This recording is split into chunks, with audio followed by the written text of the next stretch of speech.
To see someone come to the place where I grew up, where my family lives, and behave in a way that was not only disrespectful, but also deeply insulting to my fellow Filipinos, it's hard to put into words how that makes you feel. I want to talk about some disappointing behavior in the context of global interaction. Forgive me for dating myself, but the concept of instant global communication used to be just that, a concept. Now, with the internet, today's kids and for all of us have access to a wealth of knowledge unimaginable in my day. This should be a golden age of understanding, fostering empathy and respect across borders. So it's particularly jarring when we see individuals with a platform, whether they are young streamers or established adults who completely disregard this potential.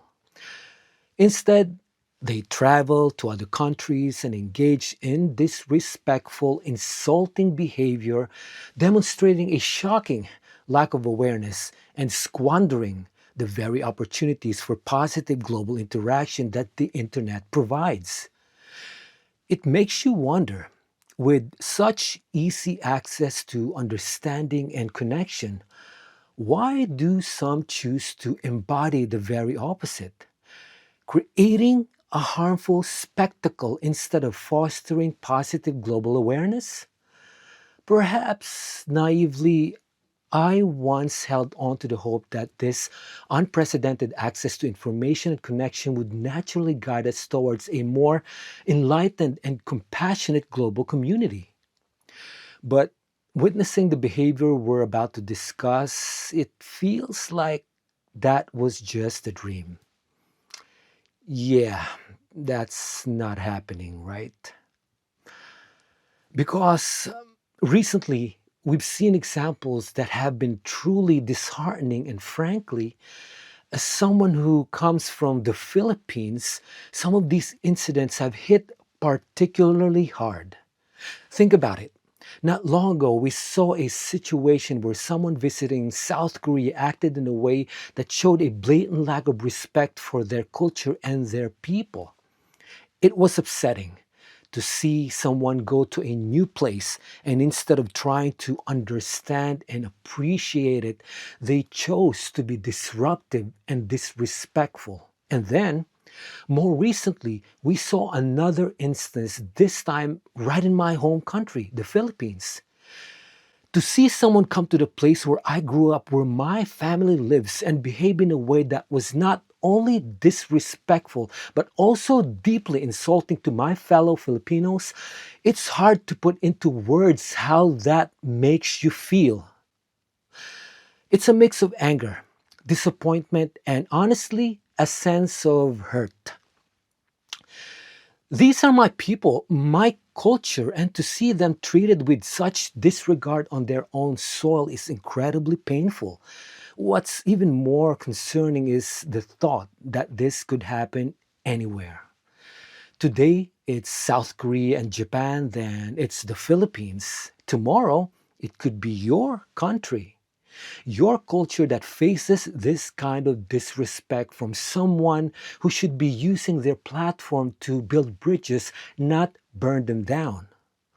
My hope, and it's a sincere one, is that we can learn from these incidents, that we can start to understand the impact of our actions, especially when we are guests in another country, and that this kind of hurtful behavior doesn't become a pattern, repeating itself in different corners of the world. Now, some of you might be wondering why I'm not mentioning the names of the individuals involved in this situation in South Korea and the Philippines. And the reason is simple. I have no desire to give them any more attention or platform than they already have. My focus here isn't on boosting their views or notoriety. It's about discussing the deeply concerning trend of disrespect towards other countries and cultures that these incidents highlight. I'm also aware of the irony here. By even discussing these events, I'm in a way bringing them to more people's attention. However, my intention is to use this attention not to amplify their negativity, but to dissect the harmful behavior itself and hopefully foster a better understanding of why it's unacceptable. The goal is to learn from these negative examples, not to make the individuals more famous. So, while these incidents leave a bitter taste, I don't want this to just be a rant. Instead, let's think about what we can do. Ah, here's an idea. For us viewers, we can be more conscious about the content we consume and support. Let's prioritize creators who promote respect, understanding, and positive cross cultural interaction. So simple, so obvious. But in theory, it should work, right? I don't know. You tell me.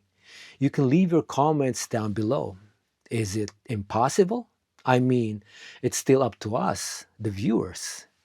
Or maybe we could just simply let our curiosity get the best of us. After all, it's all about entertainment, right? So while these incidents, the disrespect shown in South Korea, Japan, and then more personally and painfully in my own country, the Philippines, leave a mark, there is a silver lining.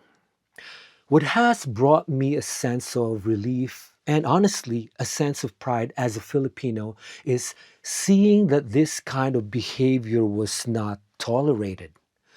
The reaction within the Philippines, the voices that were raised, and the actions that are being taken demonstrate a clear message. Disrespect towards our people and our culture is not acceptable and will not be ignored. It's heartening to see that there is a strong sense of community and a willingness to stand up for our values and our dignity.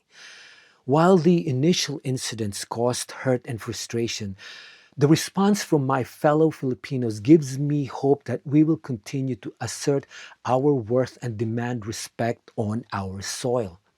And it's this spirit, this refusal to be treated poorly, that I hope will serve as a reminder to everyone, whether they consider themselves a content creator or just an individual traveling the world. Treat every place and every person with the respect they deserve. Thank you for your time. Your questions and thoughts are welcome in the comments. If you found this informative, please like and subscribe for future discussions. That will be all for now.